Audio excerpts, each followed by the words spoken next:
entra ano, sai ano e a alimentação do seu filho continua ruim, ele continua se alimentando mal? Ou a dificuldade alimentar dele é algo recente, mas que já está acontecendo em tempo suficiente aí para te preocupar, para acender um sinal de alerta e para indicar que você precisa fazer algo para ajudá-lo a melhorar isso? Bom, eu não sei qual é a sua situação, mas independente de qual seja, esse vídeo de hoje é para você. Eu vou te dar dicas aqui, eu vou te falar sobre seis estratégias que vão fazer com que o seu filho se alimente bem ainda esse ano, tá bom? Eu quero te ajudar a fazer com que 2020 seja o ano de refeições prazerosas em família, vendo, né, tendo alegria aí de ver o seu filho se alimentando bem em quantidade e em variedade.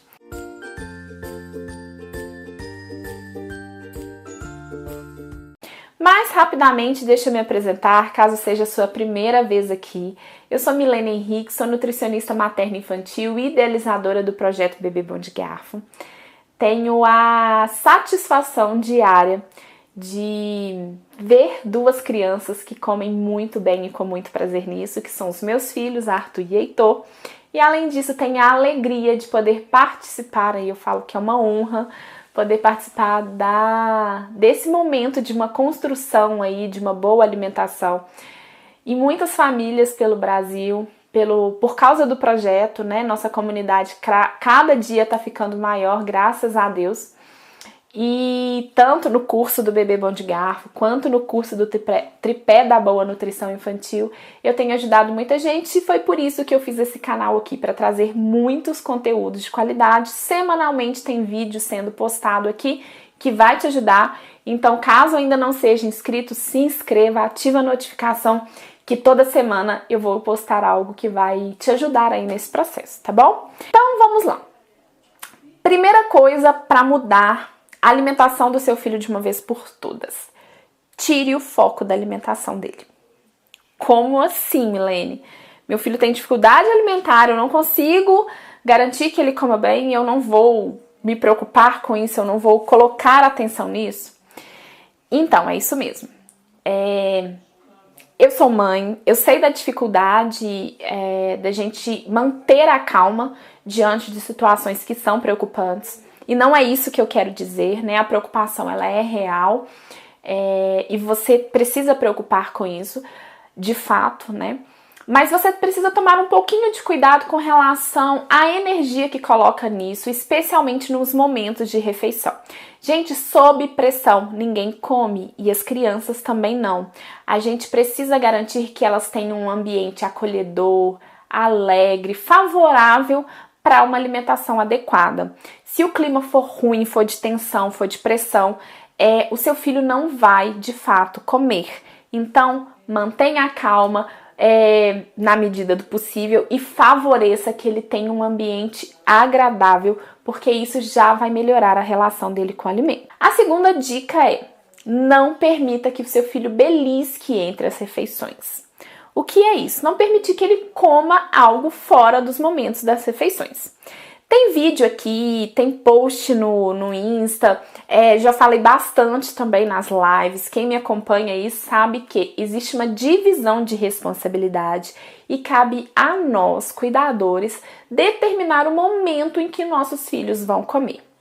E o que acontece, gente? Eu recebo muitas mensagens, alunas minhas lá na área de membros que comentam assim: olha, meu filho não come nada.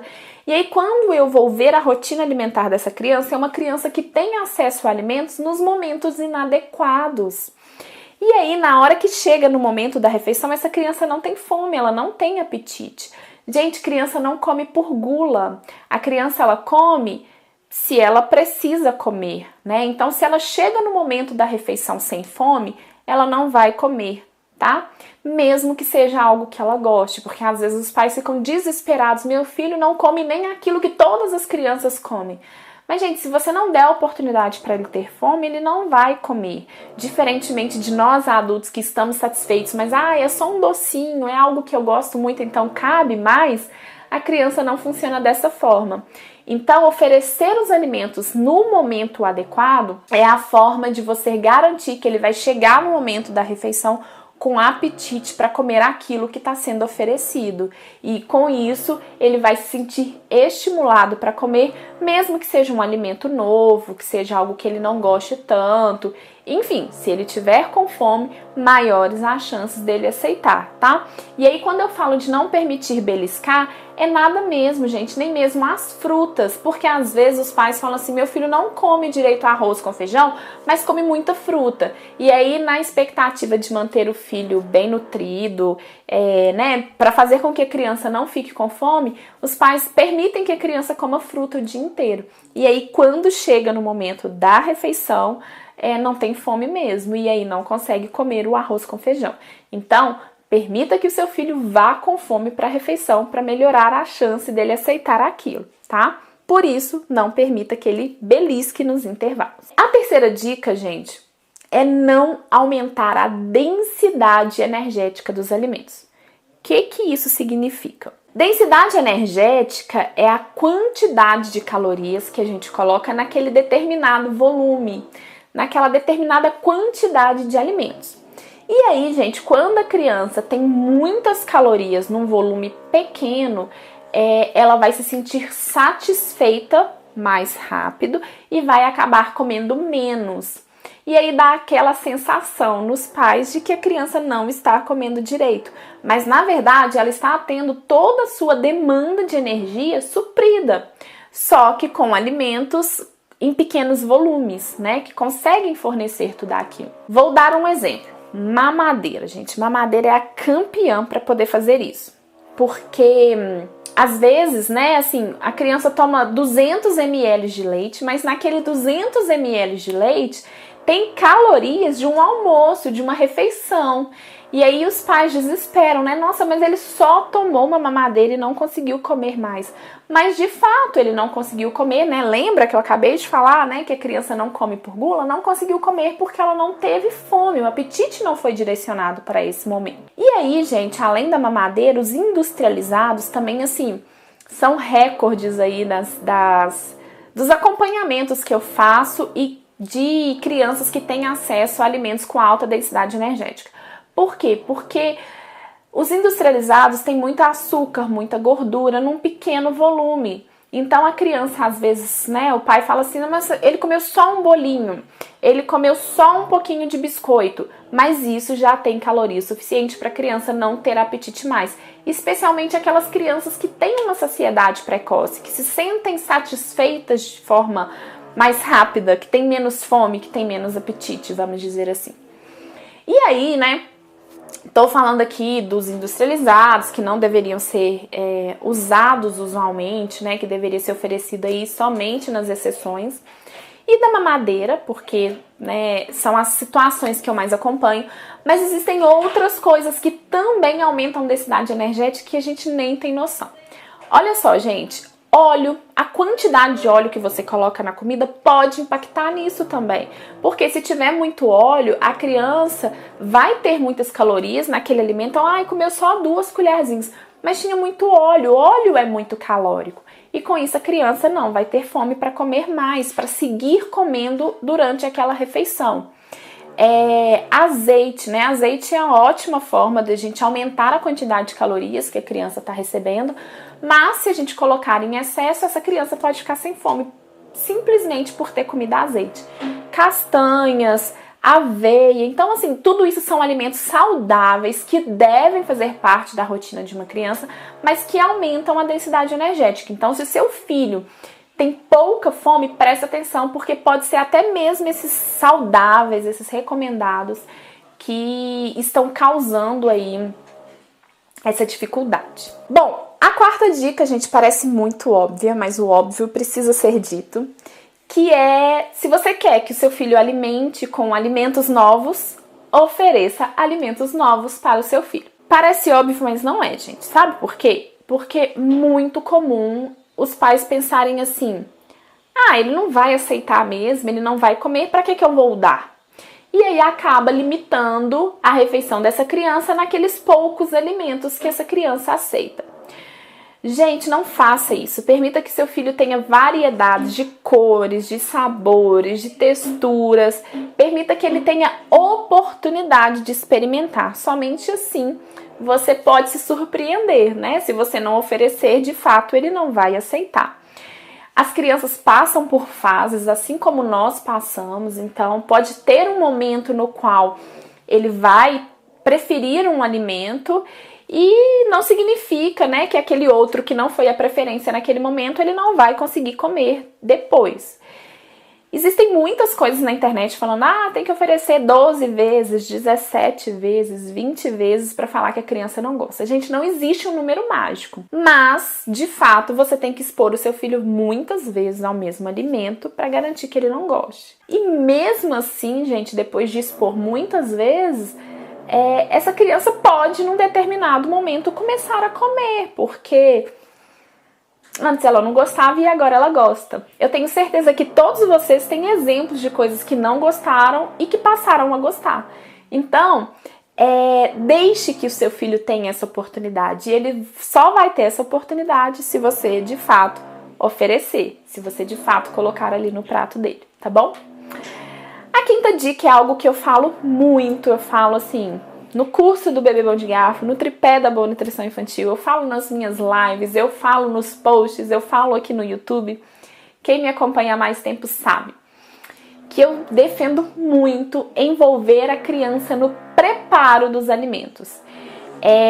Fazer com que a criança participe do processo ali, da construção do cardápio, da elaboração do prato, permitir que ele dê aquela ajudinha na cozinha, gente, ou mesmo na aquisição do alimento, faz toda a diferença. Favorece muito a aproximação da criança com o alimento, estimula coordenação motora, estimula desenvolvimento, estimula que essa criança tenha mais curiosidade para experimentar aquilo que foi preparado, estimula porque essa criança ela vai estar construindo memórias afetivas, né? Ela vai estar tendo ali um momento prazeroso com você, um momento lúdico de aprendizado, um momento no qual ela está se sentindo útil. Gente, criança adora se sentir útil. Essa dica vale não só para alimentação, mas para tudo que você for fazer na sua casa. Se seu filho não está te ajudando a arrumar a casa, na verdade está atrapalhando aí porque está no meio do caminho, porque está espalhando um brinquedo, experimente envolvê-lo nisso, né? Filha, ajuda a mamãe a arrumar a cama, puxa o lençol. Não vai sair direitinho, pode ser que você tenha que refazer, consertar, mas essa sensação da criança ajudar é muito boa para ela, né? E aí a criança que está envolvida ali no processo, ela se sente amada, ela se sente acolhida, ela se sente segura e ela tem mais estímulo para tentar. E se essa criança foi envolvida lá no preparo, quando ela estiver à mesa, ela vai querer colaborar com aquele momento da refeição. Seja ficando assentado, seja estando mais disposto, né, mais disponível para experimentar aquilo que até então ela não teria curiosidade, porque ela foi envolvida, ela viu o trabalho que aquilo deu, ela viu o quanto você colocou amor para poder fazer aquilo. Enfim, gente, eu poderia ficar aqui assim esse vídeo inteiro falando só dos benefícios de envolver a criança no preparo, mas eu quero te encorajar a fazer isso e eu tenho certeza que é uma medida que vai impactar aí na alimentação do seu filho. Lembrando que tem que ser com segurança e tem que ser com prazer, né? Não adianta levar o seu filho para a cozinha e ficar nervosa, ficar brava porque tá com pressa, porque tá uma bagunça. Vai fazer bagunça, mas tenha paciência porque esse momento é muito importante. Essa aprendizagem é muito importante para o seu filho. E aí, a sexta dica é algo muito importante, que parece sutil, mas não é. Não rotule o seu filho. Cuidado com as palavras, cuidado com a forma que você lida com a dificuldade alimentar dele, né? Falar para o seu filho frases que podem desmotivá-lo, só vai prejudicar, né? Então, assim, se você falar coisas do tipo, meu filho não come, meu filho é chato para comer, meu filho se alimenta muito mal, meu filho não experimenta nada novo, enfim, tudo isso que você for falando pro seu filho, vai dar um reforço nele de que essa situação existe, de que ele é assim e ele vai precisar manter isso. Sabe por quê? Porque você é a pessoa que seu filho mais confia. A sua opinião é muito importante para ele. Se você falou que é assim, é assim. O seu filho, ele tá tendo noção de mundo, ele tá construindo a sua noção de acordo com as coisas que você fala. E, gente, você pode falar pro seu filho diversas coisas e ele vai passar a acreditar nisso, né? Então, se você falar com a alimentação dele que ele não come, ele vai acreditar nisso, ele não vai querer te desmentir, ele vai fazer tudo o que for possível para poder manter isso, manter aquela verdade que você disse. Então, mude essas frases, ao invés de falar meu filho não come, meu filho é chato, meu filho não experimenta, começa a falar coisas do tipo: meu filho está aprendendo, meu filho se alimenta melhor hoje do que se alimentava antes, meu filho está criando coragem para poder comer os alimentos, enfim. Tem muitas coisas que você pode e deve usar aí para poder substituir as frases. Tem também um post bem especial que eu fiz lá no Instagram falando sobre isso. E é importante que isso seja feito. Como eu disse, parece sutil, mas isso faz total diferença. Bom, gente, é isso. São essas dicas que eu preparei com muito carinho para fazer com que 2020 seja um ano especial aí na sua casa. Que você consiga ajudar o seu filho a se alimentar melhor, melhorar a relação dele com o alimento, tá certo? Como eu disse, todas as semanas tem conteúdo chegando por aqui, então ativa aí a notificação, porque eu quero te ajudar nesse processo. E eu preciso saber aquilo que é relevante para você, quais são as suas maiores dificuldades. Então interaja com o meu conteúdo, comente aqui, deixe lá também no Instagram, recadinho, comente nos posts, se eu tô ajudando, em que eu posso ajudar mais, porque de fato isso faz com que eu consiga, né, te ajudar com aquilo que vai ser importante para você. É isso. Me ajude divulgando essa mensagem, se ela foi importante para você, né? Permita que seja importante para outras famílias também. Beijos e nós nos vemos em breve aqui no YouTube, no Instagram, nas redes sociais. Ah, tem grupo no Telegram também, gente. Se você ainda não entrou, entra lá no grupo que vale muito a pena porque eu posto conteúdos exclusivos lá, tá bom? Então, nos vemos por aí. Tchauzinho!